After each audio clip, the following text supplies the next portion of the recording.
श्री हनुमान जी महाराज के बारे में थोड़ी देर चर्चा करके फिर हम वाणी को विराम देंगे।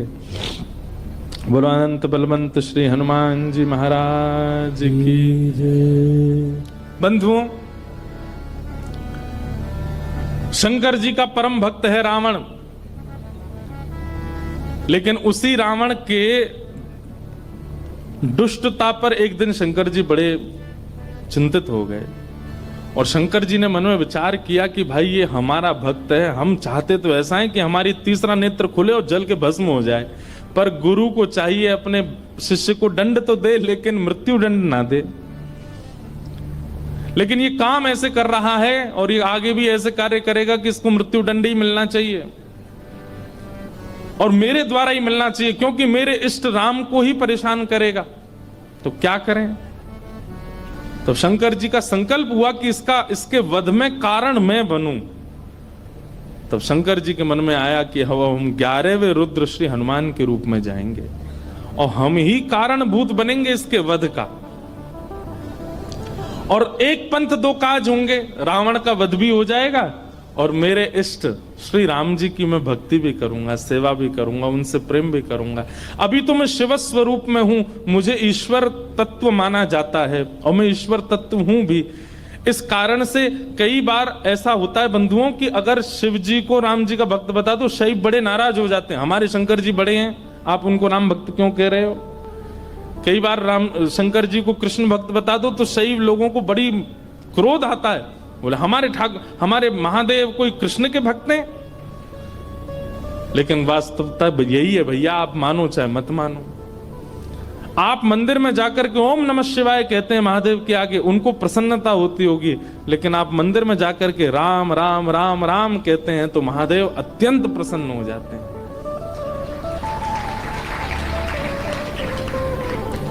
सहस्त्र नाम तत्तुल्यम राम नाम वरानने।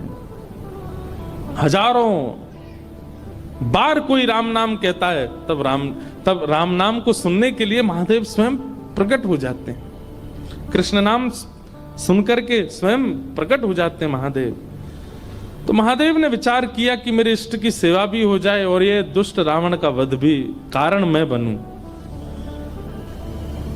तब महादेव ने विचार किया और ऋषियों से कहा कि भाई ऐसा हमारा मन का विचार है कि हमारा ही तत्व जावे पृथ्वी पर और राम जी की सहायता करे रावण वध में, और राम जी की सेवा आराधना भी कर ले।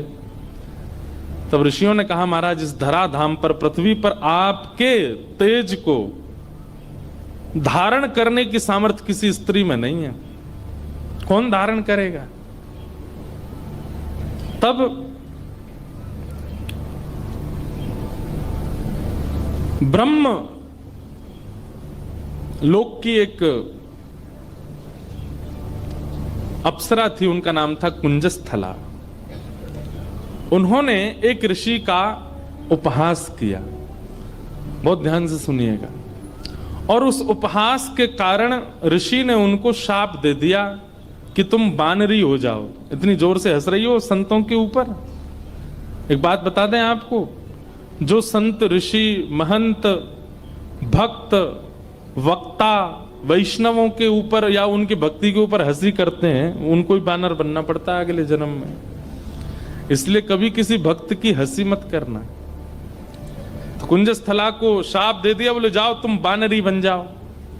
लेकिन क्रोधापि देवेन वरेण तुल्यम, बड़े लोगों का क्रोध वरदान के समान होता है। वो क्रोध में श्राप तो होता है पर उसमें वरदान भी होता है। कुंजस्थला अंजनी मैया के रूप में पृथ्वी पर प्रकट हुई और आपका विवाह बानर राज केसरी जी के साथ में हुआ। पर केसरी जी को भी शाप लगा हुआ था, ऋषियों ने श्राप दे रखा था कि आपकी कोई संतान नहीं होगी। कैसे संभव हो। और तभी महादेव ने मन बनाया कि भाई हमारा अंश स्वरूप पृथ्वी पर आवे। तो महादेव की नित्य आराधना करती थी अंजनी मैया। ऋषियों ने अंजनी मैया को चुना, बोले यही हैं जो महादेव के तेज को, महादेव के बल को, महादेव के जो आत्म तत्व है उसको भीतर स्वीकार कर सके। इनका तप अद्भुत है। और क्यों ना हो, विवाह के उपरांत भी ब्रह्मचारिणी थी अंजनी मैया। बहुत ध्यान से सुनिएगा। एक दिन पर्वत पर बैठ करके अंजनी मैया महादेव की उपासना कर रही थी, तभी उनको स्पर्श का अनुभव हुआ। तुरंत अंजनी मैया ने नेत्र खोल करके कहा, मैं शाप दे दूंगी, कौन है, मेरा स्पर्श करने की हिम्मत किसने की? तभी पवन देव प्रकट हो गए और पवन देव ने कहा कि मां मुझे क्षमा करें, पर मेरा स्पर्श का अधिकार सबको है, मैं सबको स्पर्श कर सकता हूं, मेरा स्पर्श अपवित्र नहीं होता। इस पृथ्वी पर चींटी से लेकर के हाथी तक कोई भी नहीं है जो मेरे स्पर्श से वंचित रहता हो, इसलिए आप बिल्कुल मुझे शापित मत कीजिए, मेरा स्पर्श करने का अधिकार तो सबको है। अंजनी मैया बोली, तो फिर मेरा विशेष स्पर्श क्यों किया आपने? तब उन्होंने पूरी बात बताई। बोले कि मां, महादेव की इच्छा है कि उनका तत्व प्रकट हो। मोहिनी रूप को देख करके महादेव इतने प्रसन्न हो गए कि प्रेमाश्रु के साथ उनका समस्त बल पृथ्वी पर झरने लगा, जिसके रूप में पृथ्वी पर विविध रत्न प्रकट हो गए, हीरे, सोने, चांदी, ये सब महादेव के प्रेमाश्रु से प्रकट हुए हैं। और उन्हीं प्रेमाश्रुओं को कई ऋषियों ने अपने अपने प्रेम पुटों में धारण किया। उन्हीं में से एक बिंदु मुझे प्राप्त हुआ और मुझे ऋषियों की आज्ञा हुई कि मैं आपके अंदर उसको व्यवस्थित कर दूं, ताकि महादेव का जो 11वां रुद्र स्वरूप है वो आपसे प्रकट हो। इसलिए मैंने आपके स्पर्श करके आपके कर्ण पुट से महादेव का वह योग बल आपके भीतर व्यवस्थित किया है। अब आप जल्दी ही एक दिव्य भक्त, दिव्य बलवंत और दिव्य श्रेष्ठ बालक को जन्म देंगे। कितने पिताजी हनुमान जी के? पवन पुत्र, शंकर सुवन और केसरी नंदन। पवन देव के वे पुत्र हैं। हनुमान जी के शंकर, अब यहां पर ऋषियों का, संतों का, शंकर स्वयं केसरी नंदन, शंकर स्वयं ही आए हैं और शंकर सुवन यानी कि उनके पुत्र हैं। किसी का भाव ऐसा भी है कि भाई स्वयं शंकर जी के पुत्र कैसे हो सकते हैं, स्वयं शंकर जी आए तो इसलिए शंकर स्वयं केसरी नंदन। अब जो भी बात हो, इसका विवाद तो बड़े लोग ही करते रहे, हम तो बालक हैं, हम तो जैसा मिले गाते रहेंगे, आनंद करें सब। 3 पिताजी हैं।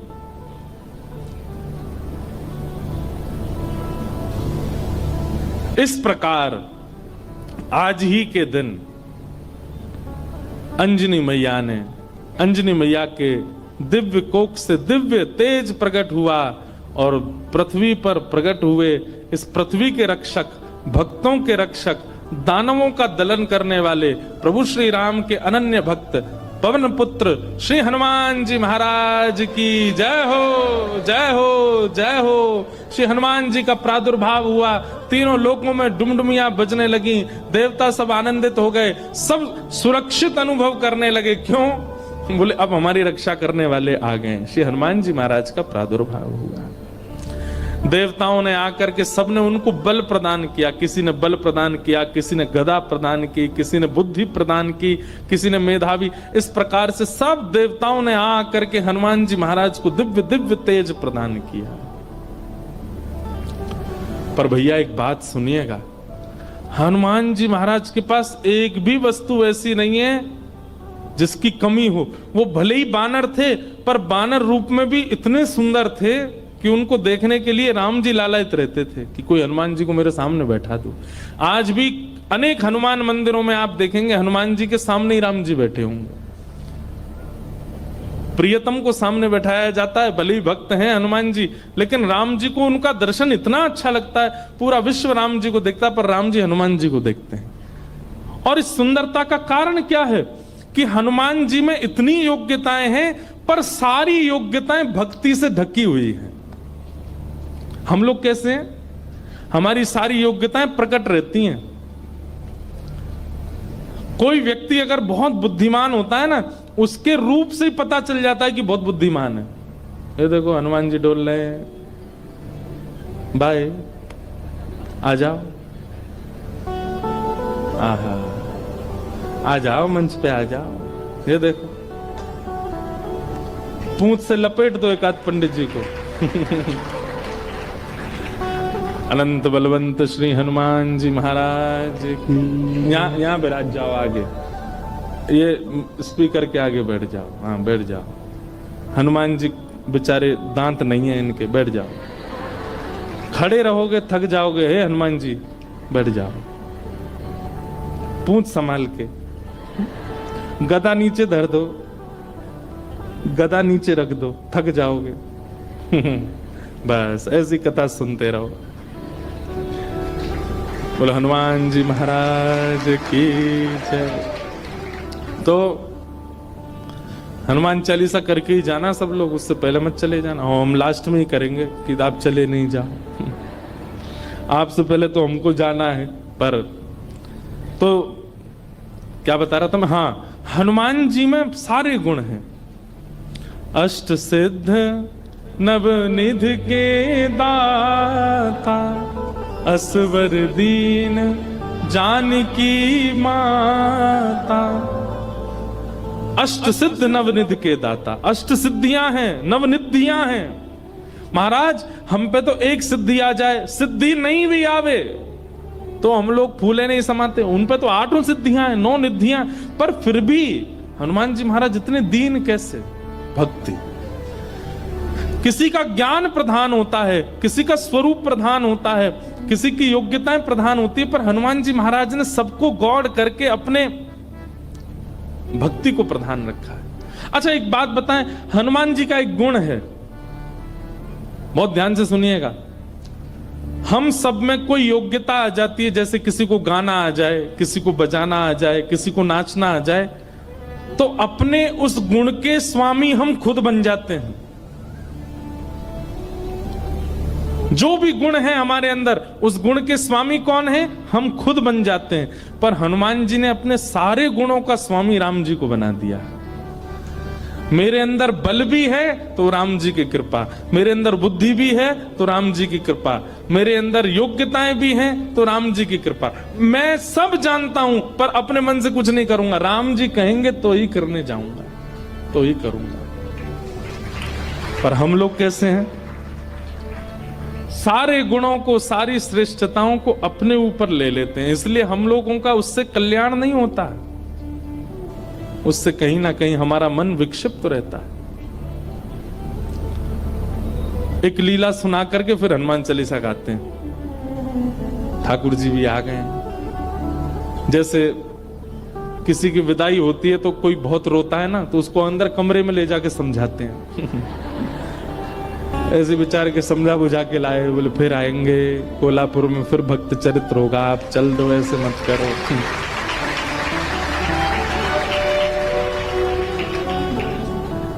विरह बहुत ज्यादा है भैया, ने ऐसे लिटा के बैठे हो, इन्हें बोल दो कहीं फिर से कूद पड़े ऊपर से। तो एक लीला सुनिए, सब लोग इधर देखो, उसके बाद हम कथा विश्राम करेंगे। हनुमान जी लौट रहे थे लंका से, पुष्पक विमान में राम जी के साथ बैठे थे। तो राम जी जगह जगह दिखाते जा रहे थे जानकी जी को, पता है आपको यहाँ पे हमने ऐसा किया था, यहाँ पे हमारी बली को हमने, बाली को हमने बाण मारा था, इधर बैठ करके हम सब बानरों के साथ में हमने मीटिंग करी थी, यहाँ पर ये हुआ था। सारे स्थान दिखाते हुए जा रहे थे राम जी। तभी एक स्थान आया, उसको देख करके हनुमान जी के नेत्र सजल हो गए। राम जी बोले, हनुमान जी आप क्यों रो रहे हैं?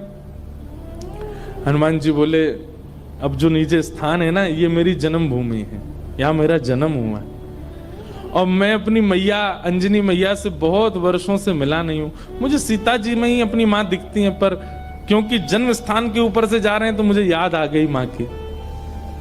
राम जी बोले, इसी वक्त यहीं पर ही विमान रोको, नीचे चलो, तुम अपनी माँ से। नहीं नहीं भगवान लेट हो जाएंगे। बोले नहीं, कोई देरी नहीं, हम भी मिलेंगे, हमारे हनुमान जी की माता जी का हम भी दर्शन करेंगे।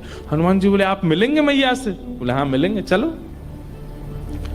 और महाराज, अब कई लोग तो अलग अलग स्थान बताते हैं, पर एक प्रकार से श्री हनुमान जी महाराज महाराष्ट्र में जन्मे, नासिक के पास में श्री हनुमान जन्म स्थान है, ऐसा माना जाता है। सब लोग अलग अलग स्थान मानते हैं, पर हम नासिक में गत वर्ष 1 महीना थे तो वहां हमको वहीं बताया गया कि यहीं पर ही श्री हनुमान जी महाराज का जन्म हुआ। दंडक वन, दंडकारन वन, और लगता भी है वहां स्थान पर, ऐसा प्रतीत भी होता है कि हनुमान जी यहीं जन्मे होंगे। तो वहां पहुंचे और सीता जी, राम जी, सब लोग गए तो देखा एक पर्वत के ऊपर नेत्र बंद करके बैठी अंजनी मैया।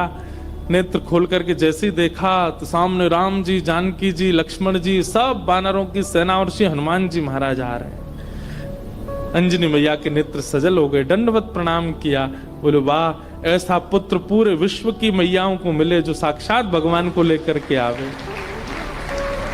हनुमान जी को हृदय से लगा करके मैया बड़ी प्रसन्न हो गई। अरे मेरे लाल, अरे मेरे सुत, खूब पुचकारने लगी। वो प्रेम देख करके सबके नेत्र सजल हो गए। कितना प्रेम कर, हनुमान जी इतने बलवान हैं लेकिन मैया को देख करके बालवत हो गए, छोटे से लाला बन गए। जैसे एक लाला अपनी माँ के वक्ष पर ऐसे सिर रगड़ता है और माँ के गोद में बैठ जाता है, माँ के ऊपर चढ़ जाता है, ऐसे हनुमान जी चढ़ गए अपनी मैया के ऊपर। और ये श्री अंजनी मैया एक बालवत जैसे लाला को प्रेम करती हैं, ऐसे हनुमान जी को हृदय से लगा के खूब पुचकार रही हैं।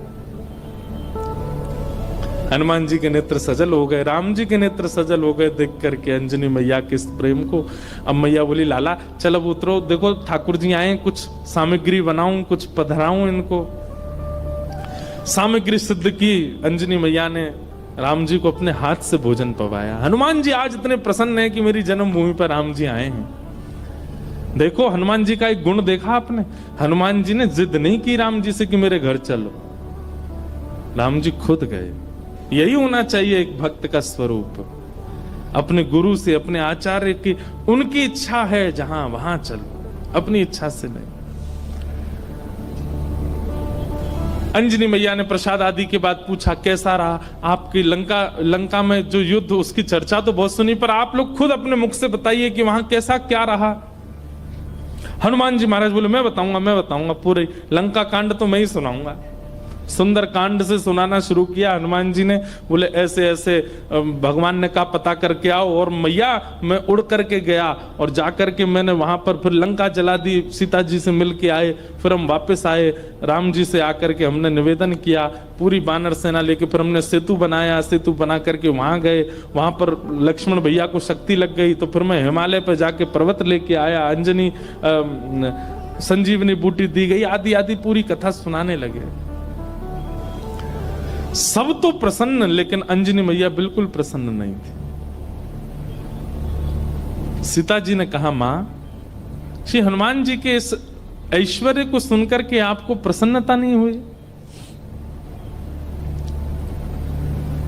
अंजनी मैया बोली, मुझे बिल्कुल प्रसन्नता नहीं है, बल्कि मुझे तो संशय हो रहा है हनुमान के ऊपर। बोले क्यों?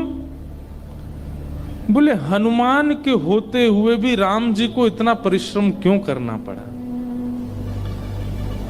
ये मेरा पुत्र हनुमान है, इसकी परवरिश ऐसी हुई है, इसका लालन पालन ऐसा हुआ है कि ये अकेला चाहे तो अपने एक बाम पाद प्रहार से पूरी लंका को रसातल में भेज सकता था।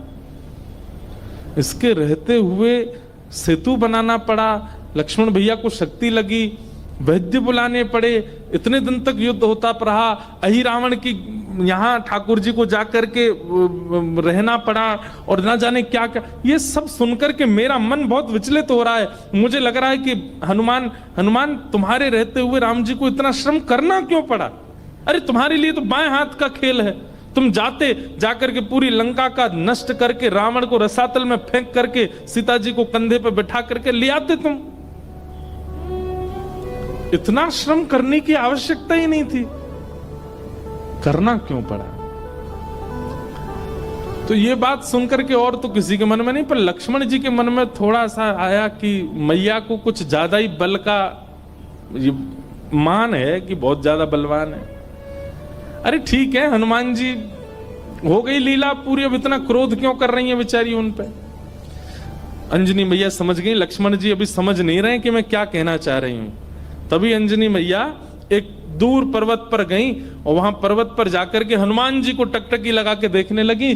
तो हनुमान जी को देखते देखते अंजनी मैया के चित्त में वात्सल्य उमड़ा और वही वात्सल्य उनके पयोधर से दुग्ध बन करके बहने लगा।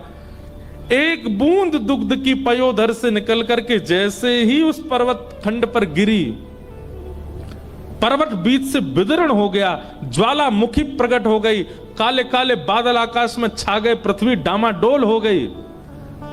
लक्ष्मण लाल जी बोले ये क्या था? तो अंजनी मैया बोली ये अंजनी के पयोधर के दुग्ध के एक बिंदु का ये असर है। जिस बिंदु को पृथ्वी और ये पर्वत नहीं सहन कर पाते, उस बिंदु, उस दुग्ध में पला बड़ा है हनुमान। उसको अपने गर्भ में धारण किया हनुमान ने। अंजनी के दूध को गर्भ में धारण करने की सामर्थ्य किसी की नहीं है। जीवन पर्यंत विवाहिता होते हुए भी, बालक होते हुए भी ब्रह्मचारिणी है अंजनी मैया। उनके दुग्ध को पिया है हनुमान ने, और उसके रहते हुए, इतना बलवंत होते हुए भी ये सब करना पड़ा। तब अंत में राम जी उठे, बोले मैया आप हनुमान जी के बल पर किसी को संशय नहीं है, किसी को शक नहीं है, पर हनुमान जी में एक गुण है क्या कि वे अपने बल को अपना नहीं मानते, वो मेरा मानते। वे चाहे तो जाकर के रावण को मार सकते थे, लेकिन वहां भी चिंतन कर रहे थे राम की आज्ञा नहीं है मुझे। वे चाहते तो पूरी लंका को जला नहीं, रसातल में फेंक देते, उठा करके उखाड़ करके।